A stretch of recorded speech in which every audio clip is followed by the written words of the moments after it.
your city. Gonna play our guitars and sing you a country song. We'll all be flying higher than a jetliner. And if you want a little bang in your yin-yang, come along. Well, come on along and welcome aboard Indiana Sports Beat, coming to you from the Golf Club at Eagle Point Studios on this Friday, August 28th.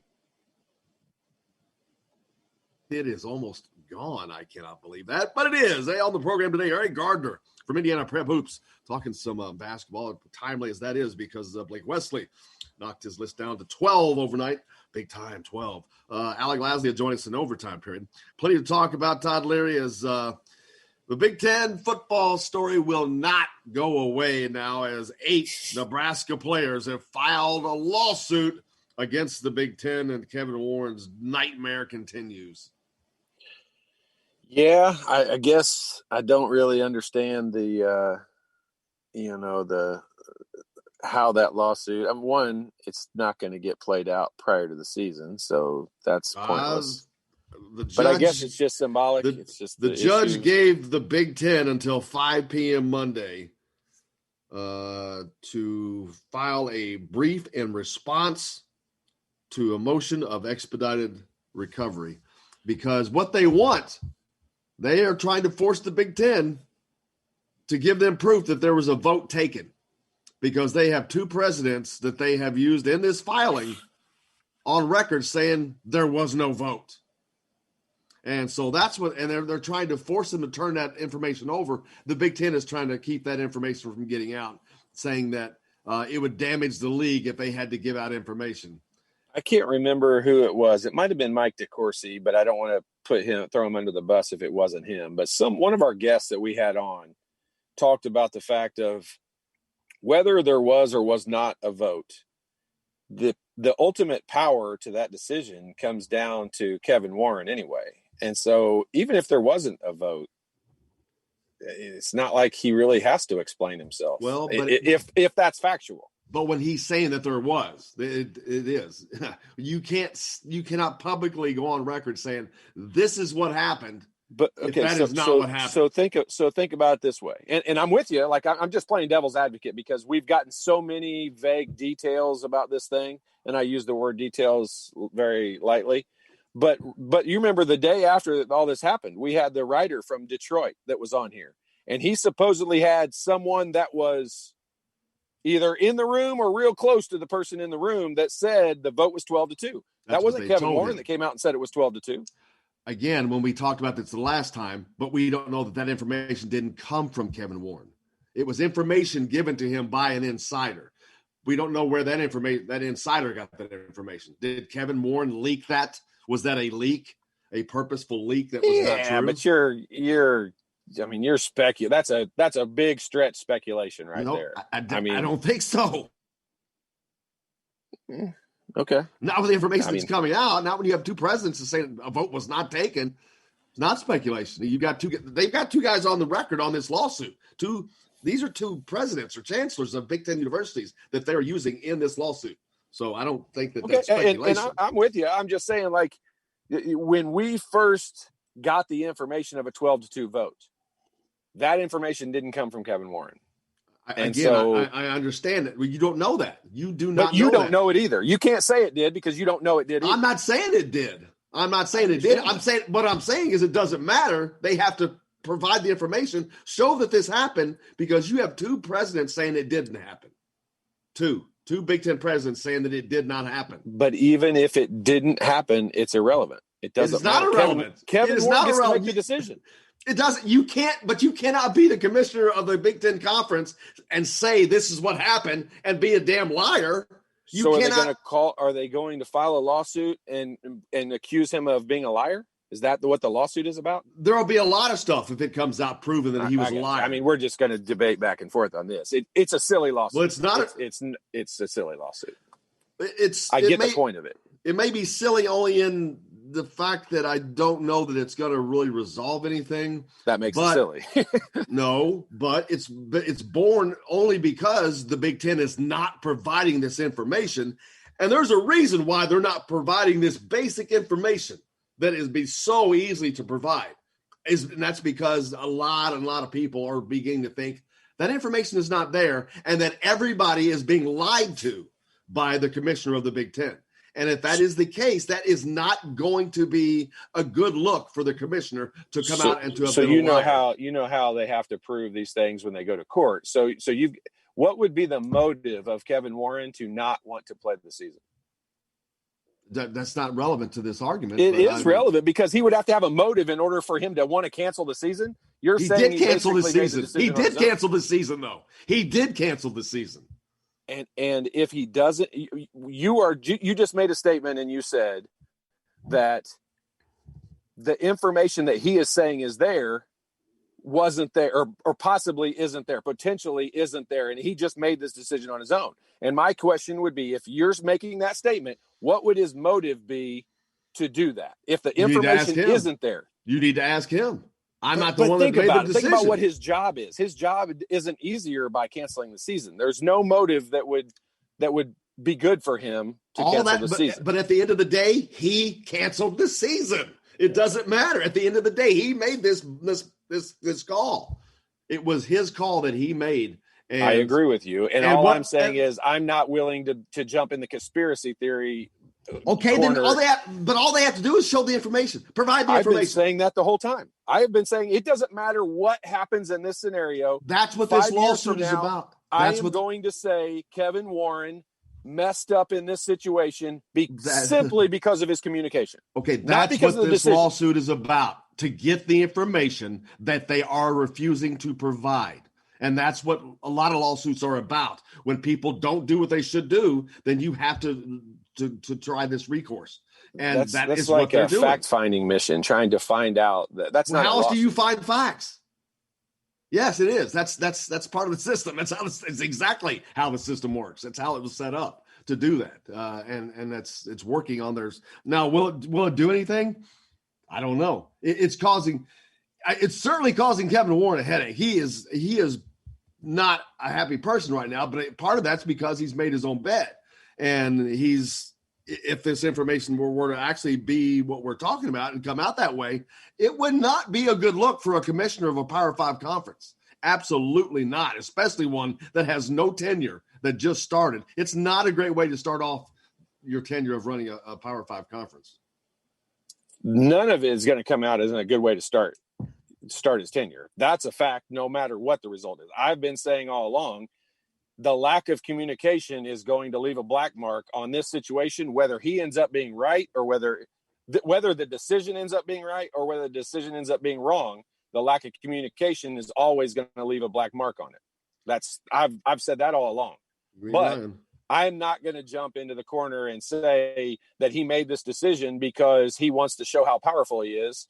And there's no reason why he would have made this decision. He just chose to do it on his own. No chance that's possible. Okay. There's no chance that's possible. You got two university presidents that said it did happen. So I guess No. They said the vote didn't happen. I'm not saying the vote happened. I'm saying he's got information that made him make this decision. Otherwise, there's be no reason for him to make this decision. Okay, but yet he made the decision. He doesn't have to take a vote. But he made the decision. Yes, he does. No, he doesn't. Yes, he does. That's the whole point of this thing.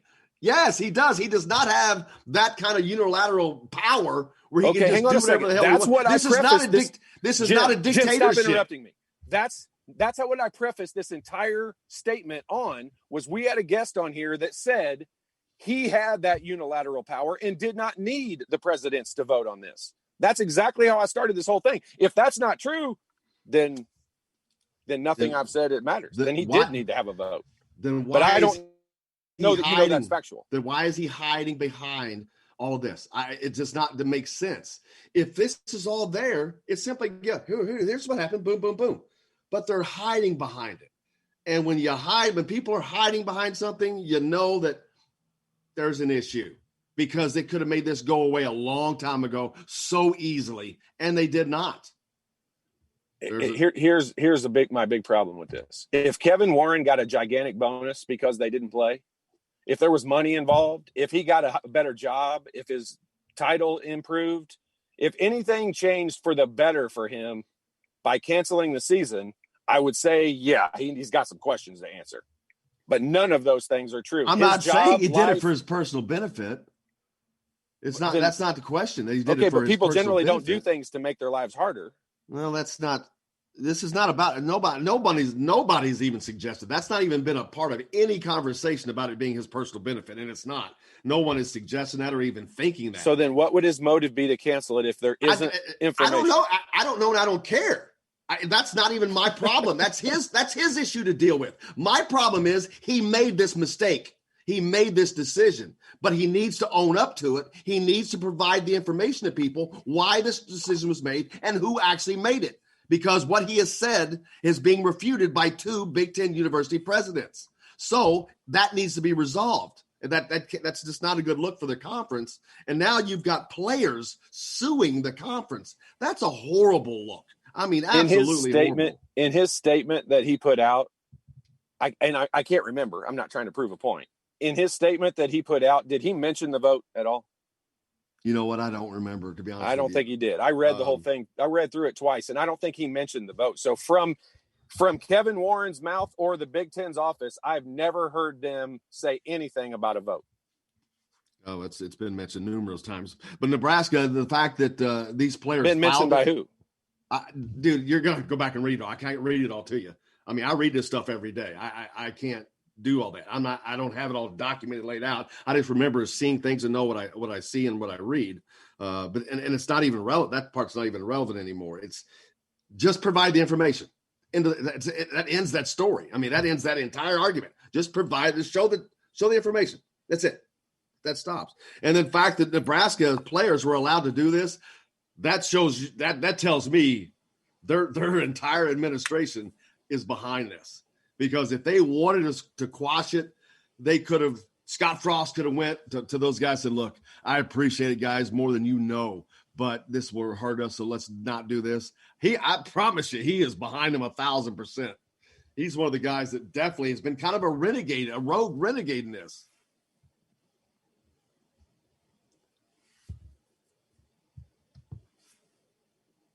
Yep, agree. I mean, that part of it, I agree with that part of it. The thing, like, we're just going to debate back and forth, and people are probably screaming at the radio telling us to shut up, arguing. But it just, I'm not going to say, you just said that it's been reported a gazillion times about the 12-2 vote. It's not been reported by the source. It's been reported by people. What is the source? Then, Todd, let me ask you, what is the source? The Big Ten office. And that is the problem that I'm trying to explain to you. I agree with you. That they would end this if they simply end it, provide the information. But you're saying the lawsuit is based on the fact that there wasn't a vote, and the Big Ten office has never said there was a vote, is my point.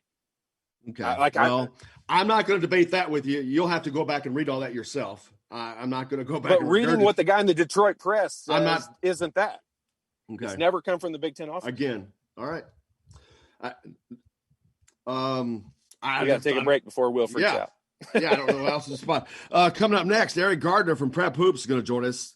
Blake Wesley, everybody's really, really wondering about his recruitment. It's really calmed down between Indiana and him. I'll be honest with you. I don't see him ending up in Indiana. I think he's going to end up staying up north, Notre Dame, Purdue maybe. I'm not sure, but we'll talk to Eric Gardner, see what he thinks about it.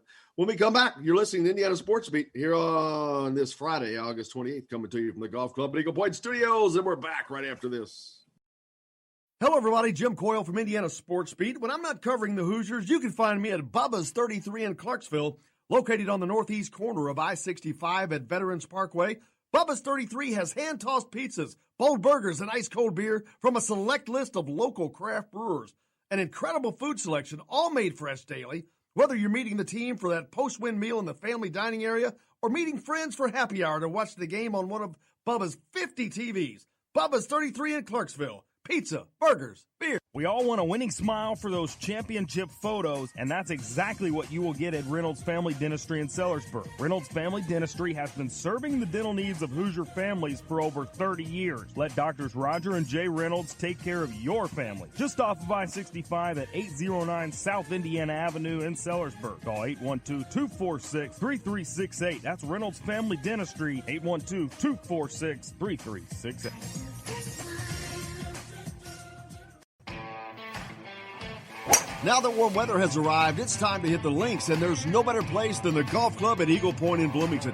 Voted best golf course by the readers of the Bloomington Herald-Times, the golf club at Eagle Point is under new ownership, has new fairways and bunkers, and it's open to the public. When the round's over, there's cold beer and a full menu at the Eagle Point Pub and Bistro. Call 812-824-1100 to make a tee time. That's 812-824-1100. The golf club at Eagle Point in Bloomington. This is Jim Coyle from Indiana Sports Beat with Coyle and Leary. Indiana Sports Beat is now a part of the Rivals Network. You can go to thehoosier.com to sign up. It's free. Catch the show there each day live or at your convenience. You can also like or follow us on Facebook, follow the show's rebroadcast anywhere you podcast. If we're not on a radio station where you live, we should be. Let your local station know they need to carry Indiana Sports Beat with Coyle and Leary, or simply go to thehoosier.com. Some of the best sounds you'll ever hear are generic, safe, effective, even money-saving, just like FDA-approved generic drugs. Even if they don't come in the exact same color or shape as their brand name equivalents, they have the same key ingredients and go through a rigorous review process. Talk to your doctor or pharmacist today and visit fda.gov/generic drugs. Generics are safe, effective, and can save you money. You'll like the sound of that.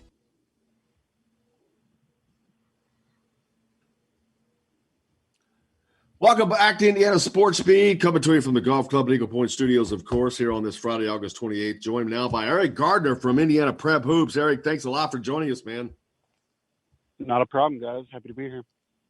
Appreciate you. Todd here, of course, as well. Kind of timely. A lot of people have been wondering about the recruitment of Blake Wesley, and I think I was just saying right before we went to break that seems to have cooled off a little bit between Indiana in their interest. I've long expected him to kind of stay up north anyway. He's up in South Bend, and you got Purdue chasing him as well, but he cut his list to 12 schools, which doesn't tell us a whole lot, but there it is. Yeah. There's the information. Yeah. Coming out last night with 12 was not really unexpected. I mean, I've known the family for a little bit here, so kind of seeing how it's gone, this is probably about the path it was going to take. My guess is he probably could have cut it down to 3. I mean, I've really only been hearing about, whether it's Maryland, Purdue, Notre Dame. Those have kind of been the 3 that have always, at one point in time, have been at the top of this list. I think IU's been up there as well as an in-state school. I think really, I kind of agree with you.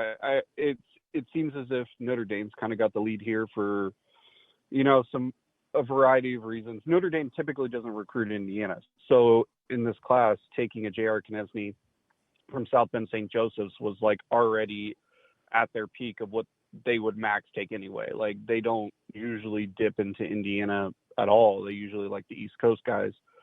But I think Blake can fit a need for them.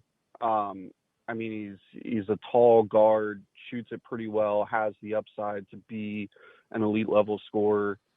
And that's something that they can get in their backyard, and he fits the mold of a typical like ACC, developmental like 2-3. And so for him, there's some fit there because the family's really close, the family's really tight. So being close to home makes some sense. That's kind of why Purdue and IU were in there early with him. But yeah, I haven't heard IU associated with him too much lately. Really, it's just been a lot of Notre Dame. And I know J.R. Knesny is kind of pushing that agenda a little bit too, and it would make some sense.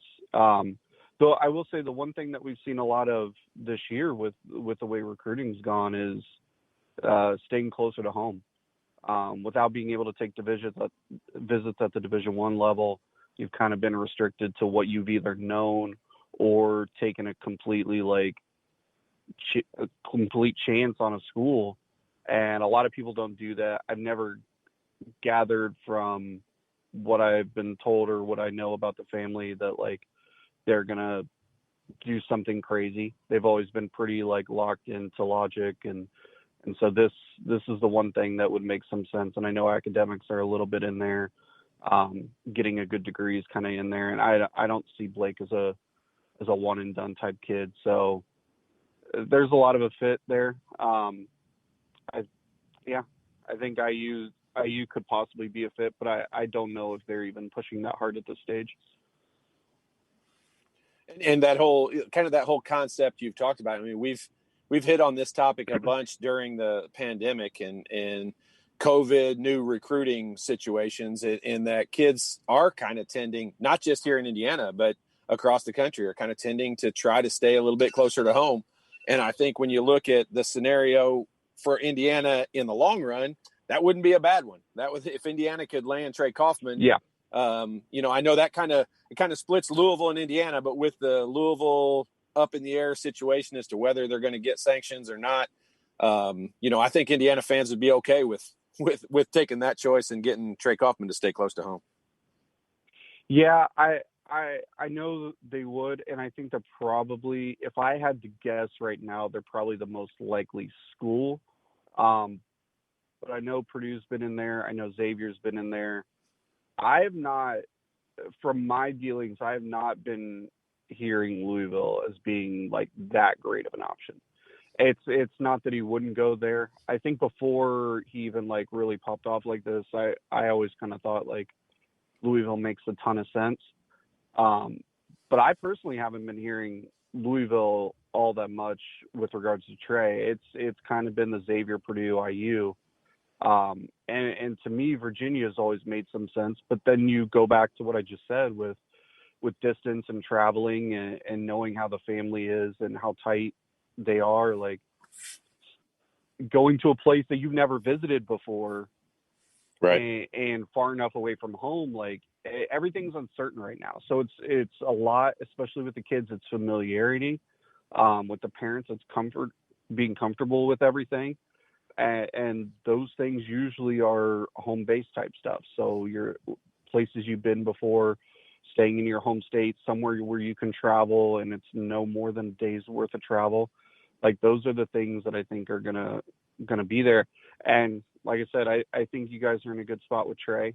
If IU wants to keep pushing, and it seems like they are, what he ends up doing, I don't know, that'll be interesting. They've usually kept stuff pretty close to the vest, and Trey is a very quiet, easygoing kid. I wouldn't imagine that anything's going to come out soon, but we'll see. There's been a lot of talk of position-wise, and ironically, it was a point guard. But that's been the same thing. We've been saying this for 4 years now that Archie needs to get himself back another point guard. Once he got Rob Finney, and now he's got Christian Lander. But if you look at the timeline, this is Rob's last year, and then of course, no, Rob's got 2 more years. You always think that. Why is that? I don't know. You always and I remember, and every time I remember you correct me, and every time I'm like, that's right. Why do I forget that? Yeah. But when you bring it on the 22, I think he needs to bring one in before the class of 22, because I think Christian Lander's only going to be here 2 years, and you want to keep that continuity of having your guy and the next guy, and just kind of keep that rotation moving. And I don't think you want to break that. If you wait till 22, that might break that, I think. Who's a guy in Indiana that could be that point guard? You see more people than anyone, Eric, and that's why I couldn't wait to have you on, because we could talk Trey Kaufmans of the world. Everybody knows about them, but you get to see everybody. Yeah. Who's somebody else? I mean, you make some good points. I'm big personally on like ball dominant point guards. I want somebody, like, I'm not an IU guy. I'm actually a Purdue guy. So like, take it from me. We haven't had a point guard outside of Carson Edwards, and I wouldn't even characterize him as a point guard. Right. We haven't had a point guard since like Lewis Jackson in like pre-2010. So I don't know what it's no like offense to Matt Painter. Those. Yeah. So I think you're right. I think it's more likely than not that Christian's probably only there 2 years. So you get him for this one, you get him for one more, bounce and get out, and Rob will be gone. I think, yeah, you've got to have one in 22. But the thing is, if that scenario plays out, you got to have one that can go immediately and be the guy immediately, because right now you don't have an overlap. So don't be shocked if they pivot in 21 at some point and maybe try and bring one in, or they try and go prep school or JUCO guy somebody that's a little bit older that they can trust a little bit, or go transfer heavy on point guards. That would actually make more sense if that scenario plays out and Christian's gone. However, if you're looking at Indiana guys, I mean, the one that stands out the most right now is Leland Walker. Like, that's a no doubt about it, no brainer. Leland's been on a tear this summer. He's not the biggest kid in the world, but I mean, he is.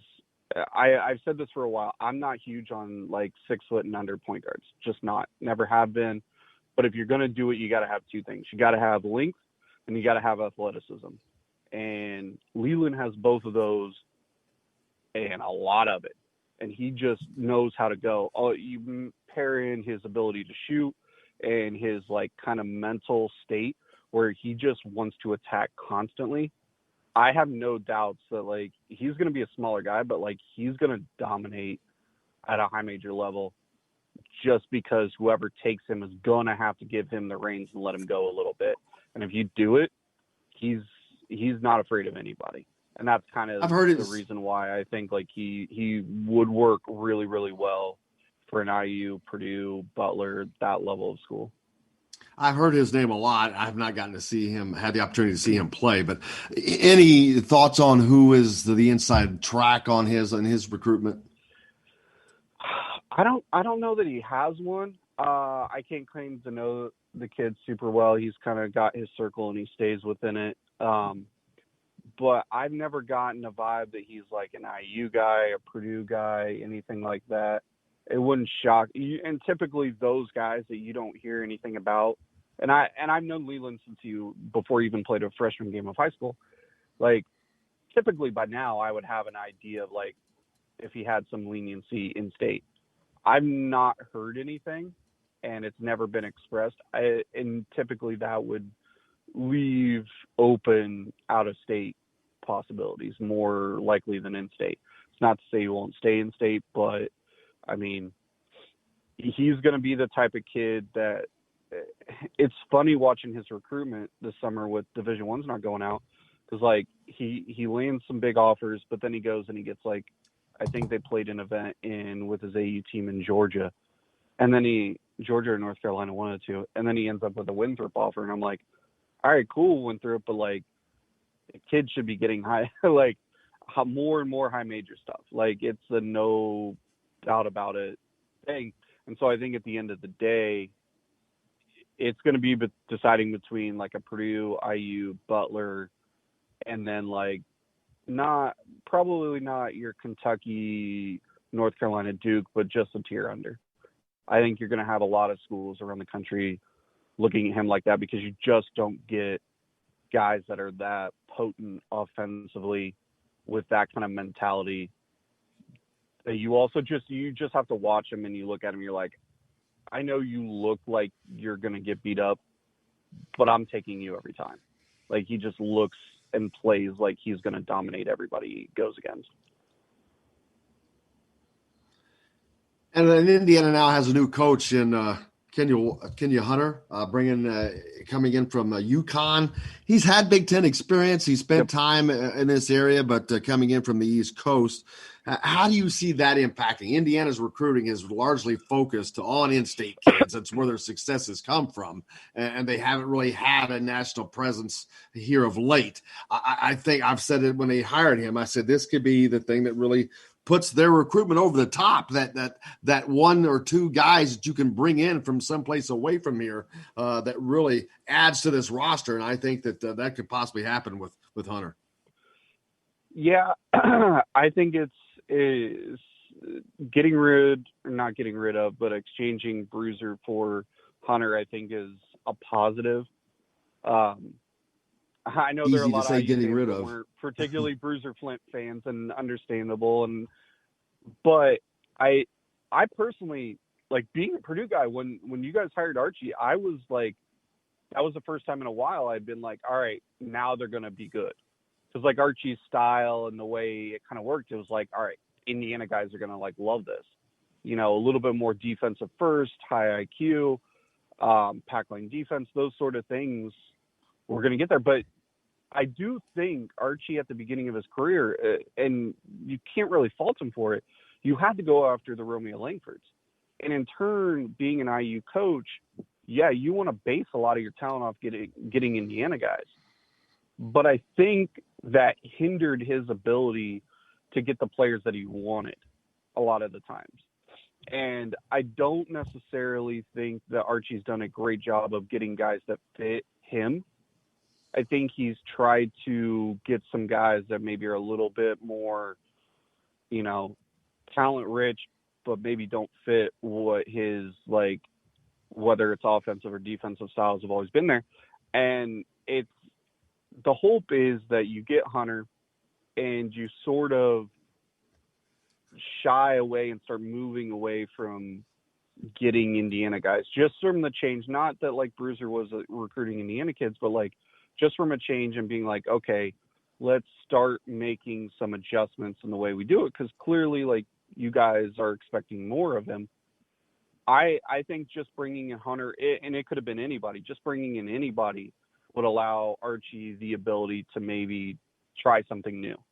And I think Hunter is good enough as a recruiter, and especially where his base of knowledge is, location-wise, I think that will hopefully gear them back towards what Archie did so well at Dayton, which is just taking the best players that fit me, maybe not the best talent, and then getting to a spot where, all right, now we can run things effectively and efficiently the way we've always wanted. And it would be good. It would be good to see that sooner rather than later, but who knows? Who knows if we'll have a season? I assume we're going to have a season, but what it'll even look like in recruiting. I'm telling you right now, recruiting's messed up for at least half a decade. It's going to be very strange for a very long time. And anybody that tells you they know what's going to happen is lying. We have no idea what this is going to look like. It's just not going to look the same. So, and that actually leads me to what I was thinking, Eric, is in regards to recruiting. I don't think there's going to be any change as far as on-campus visits anytime soon for these guys. No, Trey Kaufman, who's not gotten to go to a lot of these places. So that's going to be a big part of the change in recruiting. Kids are going to have to start making their decisions without getting to go see all these facilities live. I don't know how much that will change recruiting. We did see an effect in football. I think Ohio State landed a lot of guys who just said, all right, screw it, I can't go. I'm just going to commit to Ohio State, which they benefited there. That may not be the same in basketball, but I think that is something that we are not going to see change anytime soon. Yeah, there are a lot of little nuanced things that are going to be there, and I won't go too deep into it, but I deal a lot with non-Division I schools as well, and one of the things that they're concerned with is not having a season, but then being allowed to keep their players an extra year. And I'm just telling you, if that happens, is say you see Division II, NAI, D3 not have a season, but they get an extra year of eligibility, and even JUCO, that essentially just cuts out a bunch of scholarships for 2021, and those guys lose out on, because you're not going to give up your own guys to get new ones. It's just not going to happen. But then there's going to, in 2022, you could, if that scenario plays out, you're going to see an influx of players available, whether it's via transfer because they just want to do something different because it's been 2 years of no play. It could be guys that have been at JUCO for too long that have to come out. You're going to see changes a lot of different ways, and it just depends on how this kind of all plays, and it's going to have kind of a ripple effect for a while, and that's just at the non-Division I level, and that'll eventually affect Division I. But even if you're talking about Division I kids, nobody wants to stay here now, or nobody wants to go away now, but 2, 3, 4 years down the road, it just may switch back harshly, and nobody wants to be home because they've been home their entire lives. So it always goes Eric, kind of these ways. Eric, we're short on time. I know we want to get information out about your showcase coming up. Can you give us information about that? Yeah, so every year we do our Prep Hoops Senior Showcase. We kind of fit it in this year, September 26th up in Fort Wayne. It's just a one-day event. The biggest thing is that Division II schools will be able to be out and recruiting. And the way we kind of do it is it's 2021s only. So trying to get the talent that coaches actually want to see at the moment in one room at one time, it's a lot easier than trying to sort through a bunch of AAU teams or sort through high school teams. It's a pretty low-key event, but, I mean, we've had 50-plus colleges the last 4 years we've done it live, and we've already got record numbers of kids signing up. And I would imagine that we're going to hit a home run on colleges, whether watching in person or watching at home. It's just one of those years where everybody wants to get out and do something. So I think we're going to have a pretty good year this year. Eric, I cannot thank you enough for joining us, man. And we look forward to doing it again, as I know you're going to, at least you're getting to have a busy time. So it looks like the high schools are going forth. Something like that. Appreciate it again, Eric. Thank you, sir. We look forward to doing it again, man. Thanks, man. Bye. Thank you. Eric Gardner from Indiana Prep Hoops joining us here on Indiana Sports Beat on this Friday. Man, those guys, that you talk about taking in tons of information. That's all they do is suck information into their head about all these kids going around. I don't envy. That's just a lot of It's a lot, and I'll tell you, Eric is one of the hard workers in that industry. Every AAU event, you see him and the Prep Hoops guys all year long at high school games. Every single game, you see them there. So I mean, they put the effort in. That's for sure. Definitely so. Alec Lasley will join us in overtime today. We'll talk a little bit more about some Indiana basketball news, but we got to take a break. When we come back, we'll talk a little bit about Indiana high school football, as it's Friday night, baby. It's Friday night in week 2, and we'll talk about that and more. You're listening to Indiana Sports Beat, coming to you from the Golf Club at Eagle Point Studios. We're back with more right after this. Today's guest is brought to you by Reynolds Family Dentistry of Sellersburg. You need $1 million smile for those championship photos, and that's exactly what you'll get with Reynolds Family Dentistry. Hello, everybody. Jim Coyle from Indiana Sports Beat. When I'm not covering the Hoosiers, you can find me at Bubba's 33 in Clarksville, located on the northeast corner of I-65 at Veterans Parkway. Bubba's 33 has hand-tossed pizzas, bold burgers, and ice-cold beer from a select list of local craft brewers. An incredible food selection, all made fresh daily. Whether you're meeting the team for that post-win meal in the family dining area or meeting friends for happy hour to watch the game on one of Bubba's 50 TVs, Bubba's 33 in Clarksville. Pizza, burgers, beer. We all want a winning smile for those championship photos, and that's exactly what you will get at Reynolds Family Dentistry in Sellersburg. Reynolds Family Dentistry has been serving the dental needs of Hoosier families for over 30 years. Let Doctors Roger and Jay Reynolds take care of your family. Just off of I-65 at 809 South Indiana Avenue in Sellersburg. Call 812-246-3368. That's Reynolds Family Dentistry, 812-246-3368.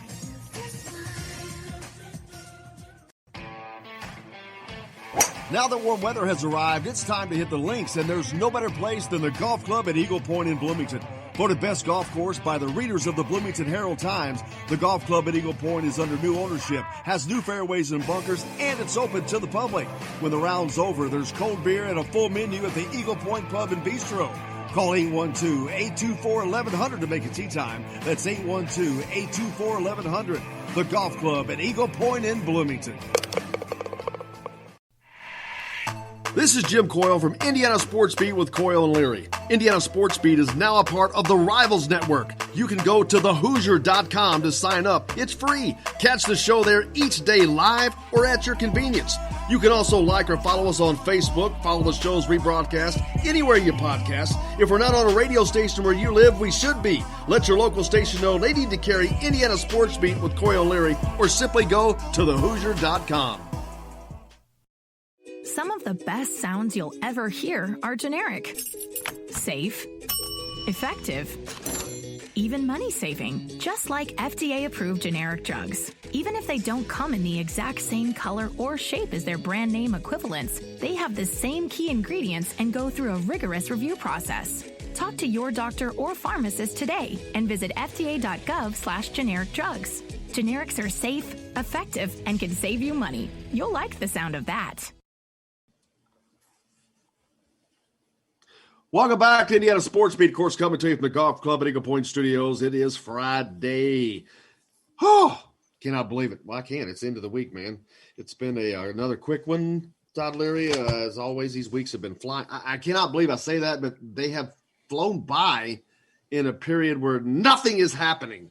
We had no NBA last night. I think the NBA returns today. Either tonight or tomorrow. I don't know that they have announced yet, but as of last night, it was going to be either today or tomorrow. But I knew that they were not going to. What's that? There was no way they were going to kill the season. Yeah, I wasn't sure. There were some baseball games I think that were postponed as well. We got high school football in week 2. Center Grove, big game. Tavon Jackson in action. Paul Gable will be out there for the Hoosier.com. As a matter of fact, did you see Lute Olson died last night? He did? Yeah. No kidding? Lute Olson died last night. Yep. Didn't he coach at Illinois? I think so. Long time ago. Yeah. Before Arizona. Before he was at Arizona for 50 years. Illinois is funny. They're like a feeder school to other schools. No, they're like a stepping stone. That's what I meant. That's exactly. I mean, wow. They're a stepping stone to bigger schools. Which is weird because they should not be. Illinois, they have Chicago. They're twice the size of Indiana almost. I don't know what the state's population is, but the entire population of Indiana is like 4 million. That's Chicago. So they got the whole rest of the state, which is bigger than Indiana. But have you ever driven through Illinois? It just smells like West Lafayette. Have you ever been to the Champaign's campus? I'm sure you have been to Champaign's campus. For whatever reason, it smells like a farm. Like always does. Do you remember what their fake assembly hall looks like from the outside? Yeah. Looks like a freaking spaceship. Yeah. It's wild. The Big Ten has got some unique arenas. I mean, they really do. Stop and think about it. Maybe the most unique arenas in college basketball. Of course, you start with Assembly Hall, the Mecca. But even that place that they in West Lafayette, what's the name of it? I always forget. I can never think of the name of that place. But Mackey, you're not allowed to say it. I forget. But that is as comfortable as a place to watch a game, as far as you're not far away, your sight lines are good. It's not too big, it's not too small. It's kind of borderline getting down there at only 14,000, but that's a good one. The Breslin Center is new and really nice, but they built it in a nice way. I have not been to the barn. It's funny you call the Breslin Center new. It was built in 1990. Yeah. It's 30 years old. Well, when you have places like the barn that were built in 1860, or Assembly Hall, but yeah, it is. That is funny. I mean, because it seems new. It looks new. It seems so fresh. But 1990, my gosh. The only reason I can throw that stat out right away is because I know I never played in their old place. Oh, really? So, yep. Holy smokes. Did not really think about that going. Who used to have the worst gym, and I will even include Northwestern in this. You know who used to have the worst gym? Wisconsin. I never played in the Kohl Center, obviously. It's fairly new. But that old thing that they had was by far the worst. Yeah. The barn in Minnesota is the coldest, without a doubt. There's always cold air flowing through there. It's ridiculous. Isn't that one that has the elevated floor? Yes. What's the difference playing on the elevated floor other than going off the end? It's awesome. Really? Yeah, you could jump sight lines. I don't know the bounce. The sight lines don't mean anything because the background is the same. I mean, you're up a little bit higher, but the background's still the same. So that part of it doesn't matter. And when you're on the court, it doesn't you don't think about it being elevated. It's really not a big deal at all. Like Butler was elevated. It is? And Hinkle? Well, when I played in high school, Butler had you sit down below it. I think it still is. You sit down below it. I did not know that. Yeah, when you see those guys come off the court, you sit down. It's like 3 or 4 feet up in the air. But I mean, you can always jump higher on those. I guess it's the spring or however why they're elevated. I don't know. But all of those courts, Minnesota, Butler, I could always jump higher in those places. That's funny. Did you ever play at Vanderbilt? Yes. Well, really? Actually, I didn't. I didn't play. I was redshirted the year that we went there, but I got to go there. But that was weird. Like that is just not normal. That's one of the weirdest. I have not been in that Coliseum, but just looking at it, it's got these weird corners. It's it would be a great setup. arena for indoor kickball. But for a basketball arena, it looks like they put a basketball floor in one of those places where they sell cattle. Where they got where they walk the cattle across the. Which is ironic because the Assembly Hall is based off of a cattle auction house in North Carolina. Right, yeah, exactly. But I mean, that's what there's no. I'm convinced they just don't change it now because it's so unique at Vanderbilt. But it just none of that makes any sense. Dan McDonald of Rivals has an article out today. He's ranking the best jobs by conference, and in the Big Ten. And this is about basketball. Number one in the Big Ten, it's Indiana. He said, let's start with Indiana at the top. The Hoosiers are in a state with other high major programs, but they still are the biggest draw and can generally get who they want within their own borders of the state. That's pretty strong for recruits. We just talked about that, and that's pretty accurate. The fan support and the tradition are among the best in the country, and that allows a coach to recruit anywhere in the country if needed. Expectations are sky high, and the Hoosiers have come up short more often than not in the last 25 years. But if there's one program in the league that has the potential to go on a historic run, it is Indiana. Well, there you go. That just came out. That's Dan on Rivals. But it is, and always – well, you can't say always will, but it has been the best job for a long time. Indiana won a couple of national championships before Bob Knight got here, but there's just no way. You cannot say he just put this on a different trajectory and really, really, to me, catapulted Indiana to its place that it should be because it matches the state that produces that talent. Now they're on par, and I think Bob Knight really set that rocket really forward, but it needs to continue. It's kind of been wavering. What I don't know. I mean, my lifespan, obviously, but my lifespan has gone almost identically with Bob Knight's coaching career at Indiana, and so I don't know anything about Indiana's fan base prior to Bob Knight. But I will say, obviously, in what he created in this program.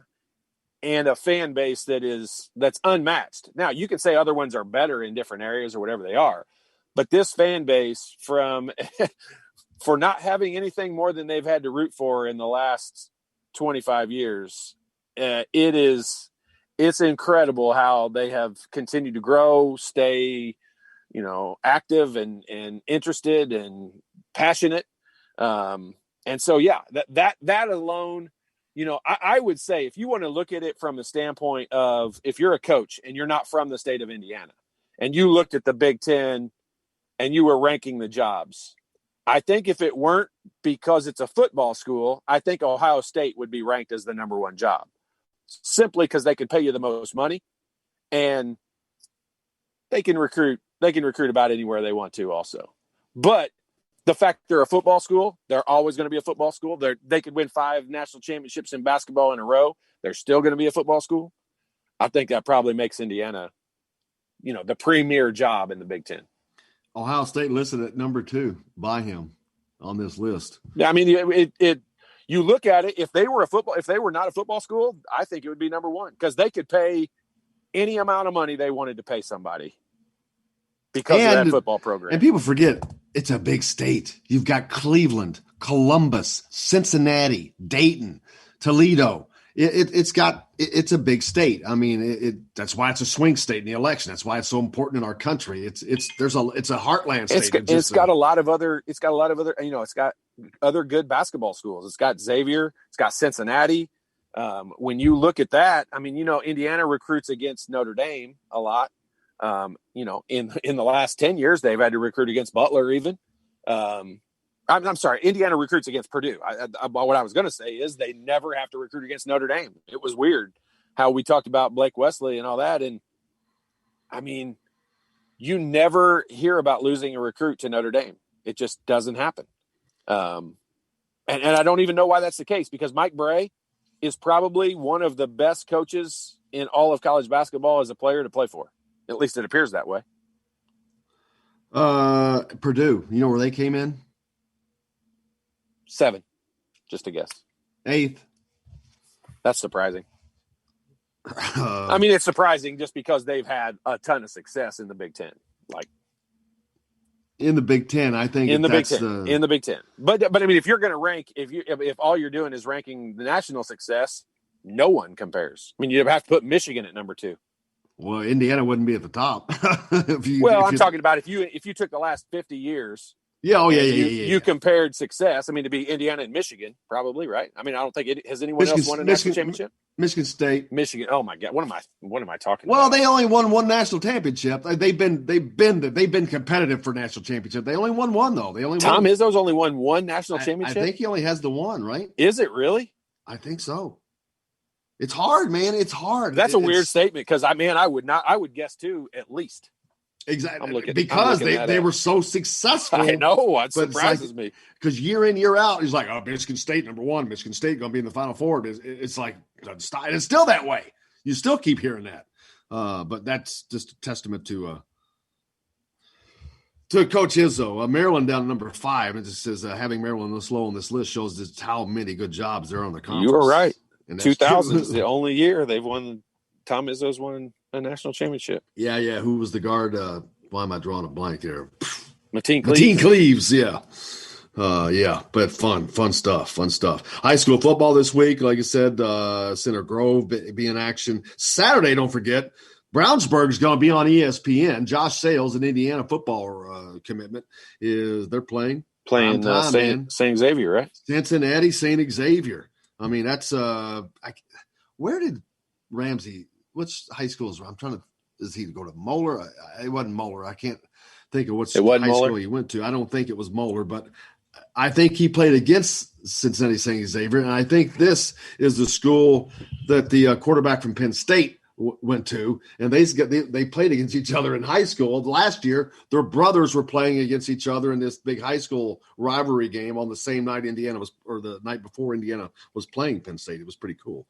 But big game, man. So check that out. My middle son Ben, Carmel played at St. Xavier they only played there once. They played great program. School, Trinity. They played Trinity down in Louisville twice. But yeah, those were fun games to go over there and play. We didn't ever win any of them, surprisingly.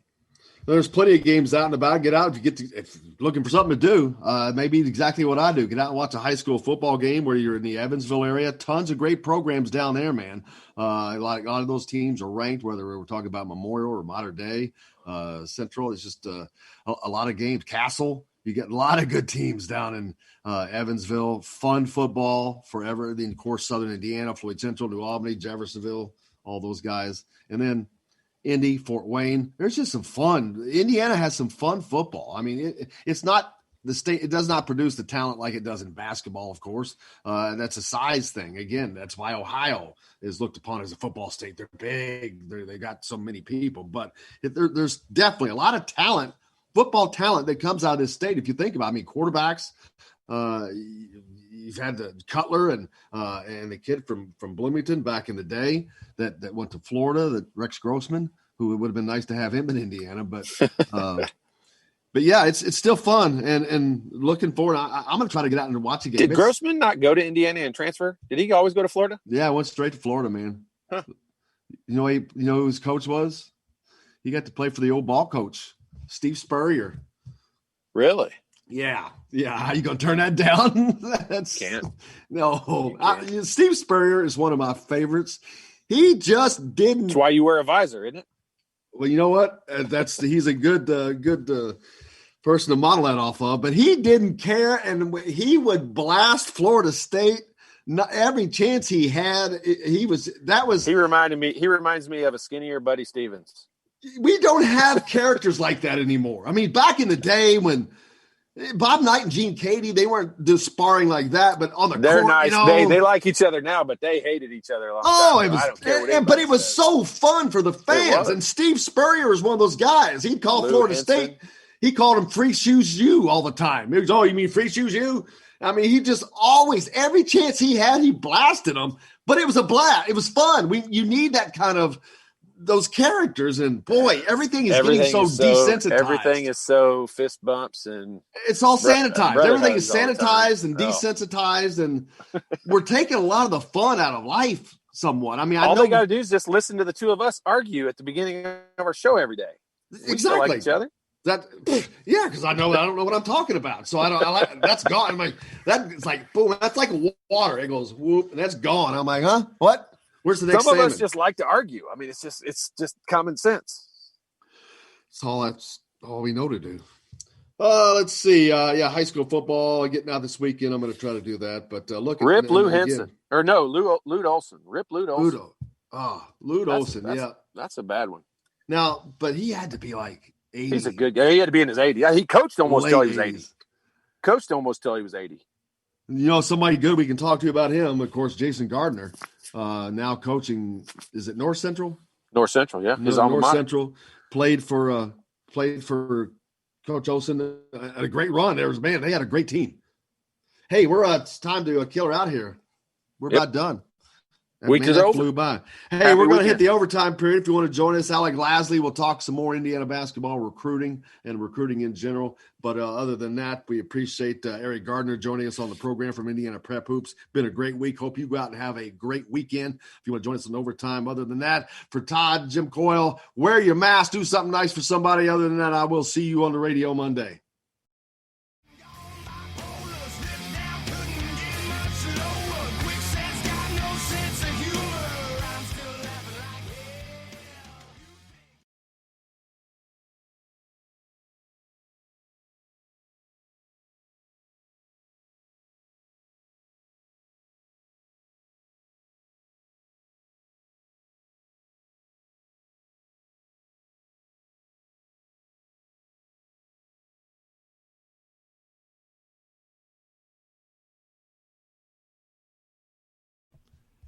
Hey, Alec, you there? Yeah, how are you doing?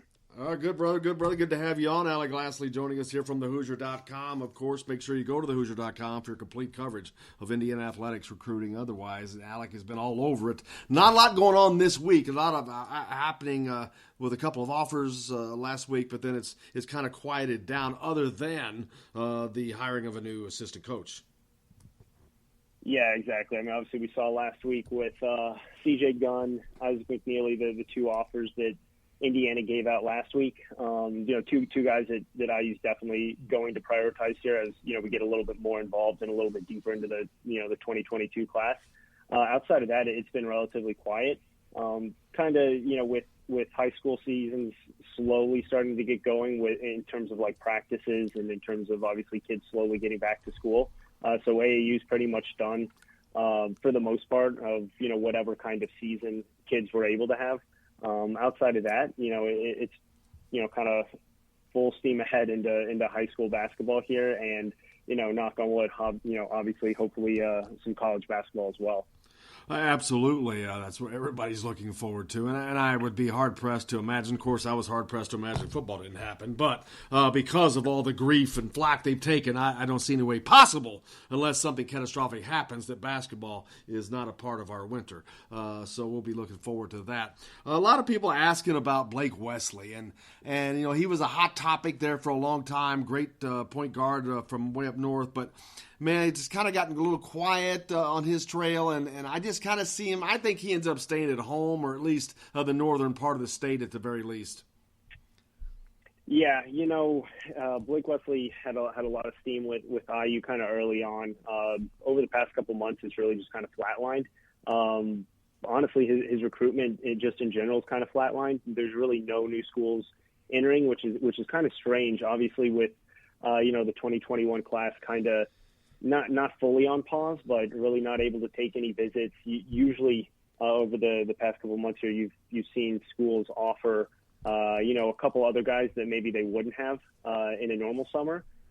I'm kind of surprised a little bit that some other schools haven't tried to at least get their foot into the door a little bit more with Blake Wesley, but Indiana's recruitment of him has kind of died down over the last month or two, and they're really kind of sticking to that kind of core group of three, maybe a little bit of four guys for the 2021 class. He just really doesn't fit a major need. Obviously, he can make shots, but outside of that, IU's pretty sound in the backcourt and pretty sound with ball handlers. And, honestly just pretty sound with very well-rounded guards, where Blake Wesley, still has some work to do when it comes to his well-rounded game and all-around game. And I think just moving forward, it's going to be Archie sticking with that kind of backcourt that he already has, and moving forward to some of those backcourt targets in the 2022 class. Yeah, and it seems as the success of the recruiting goes, if you land a Trey Kaufman along with a Logan Duncombe, that type, Mason Miller, those guys, you seem to be able to get to have your better choice in who you want to come in, and Archie's getting to that point here. It wasn't kind of that way in the first couple of years. You had to take a little bit less than what you really wanted, but really starting to get to the point of molding that roster into the guys and the type of guys that he wants. Yeah, and I think coming into this year, I think a lot of people were putting a major priority and emphasis on the 2021 recruiting class. Obviously, it got off to a great start with both Logan Duncombe and then Christian Lander. Obviously, we know what happened with Christian Lander moving to 2020, so it's just Logan Duncombe right now. But I kind of see a much smaller. I would definitely not be surprised if Indiana walks away with just a two-man recruiting class in 2021, because 2022 is now going to become that much more of a priority. And you can already see Archie Miller really pushing some of these 2022 guys a lot earlier on than kind of what we've seen out of him in the past, where he usually likes to wait until the, kind of the last minute to finish up that recruiting class right in front of him, and then he jumps to the next one. But we've seen him a lot more involved with the 2022 guys. So I really wouldn't be surprised if the Indiana class ends up just being a two-man class for 2021.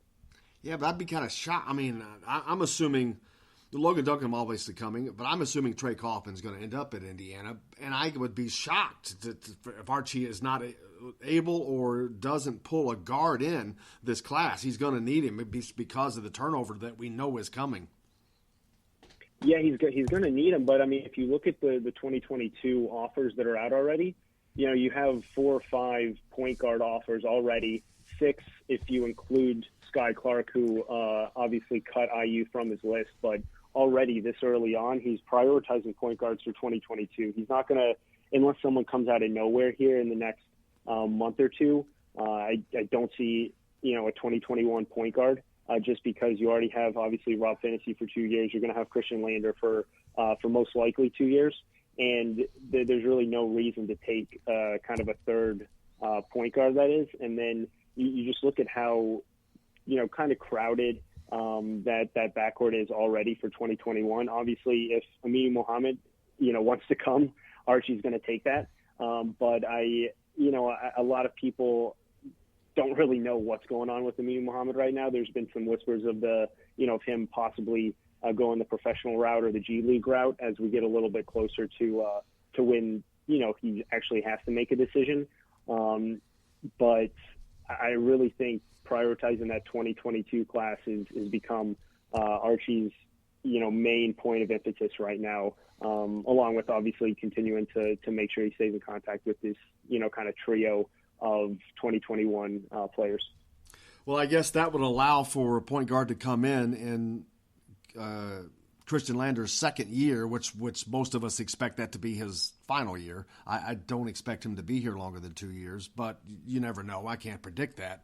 But just going on what we're thinking, I guess that would put a freshman underneath of him to learn while he's there. I was thinking that there wouldn't be any overlap, but I guess that would allow for that.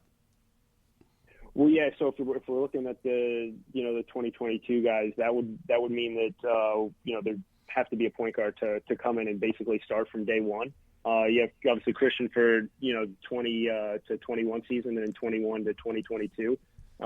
But just like you said, that I really don't think there's a way he stays 3 years in college. There's a reason he reclassified up a year and not down a year. So I think Archie's really pushing for and really needs a point guard to come in from day one in that 2022 class and start, just because there really aren't any major options in the 2021 class. And like I said, Archie Miller's not a guy who's just going to throw out a scholarship to throw it out.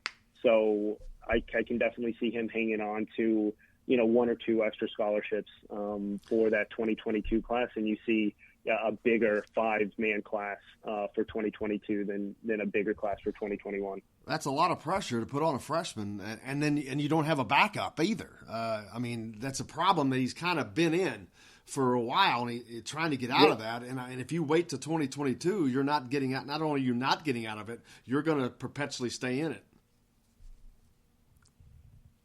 Yeah, and obviously that's what kind of this summer has put a lot of coaches into that kind of predicament where, maybe there are some names like we've talked about in the past that kind of fall through the crack and go to, a mid-major or, just a low-major school that easily could have been a 4-year solid backup point guard at the high major level. But I don't think it's out of the realm of possibility that Archie Miller takes 2 point guards in the 2022 class. He's going to have the scholarships available. Point guard's going to be an emphasis no matter what. And I really think, obviously you need a day one starter, but if you're able to get, any one of these other guys to come in, not only see the minutes available, but understand that Archie Miller likes to run, now multiple ball handlers on the floor at the same time. And obviously we're not even including Trey Galloway in that, who played point guard for the past couple of years as, on the high school team and even for Indiana Elite with Anthony Leal and, Christian Lander. And I think Trey Galloway, having him kind of as that hybrid ball handler, can really help a lot. And I think you're going to look at that roster in 2022 now and just see a lot more development in the guards in terms of their, ball handling and point guard ability where, if you do need an Armand Franklin or a Trey Galloway to play, 10 minutes per game at the point guard spot to kind of help that freshman point guard out a little bit. I don't think that's going to be that big of an issue, and I don't think that would really hurt IU that year, even moving forward as well. Then you've got the Kenya Hunter factor of what he's going to do with recruiting and how he's going to alter that and help that. So we don't know how that will be until it happens. So we'll wait for that to develop. But Alec, I know you got to get running, but I appreciate you as always joining us here on the program. And make sure you follow Alec on Twitter at Al Lasley and on thehoosier.com for complete coverage of Indiana athletics and recruiting. Thanks, brother. I appreciate you. Have a great weekend. Appreciate it, guys. Take care. You bet. Thanks a lot. Alec Lasley joining us on the program here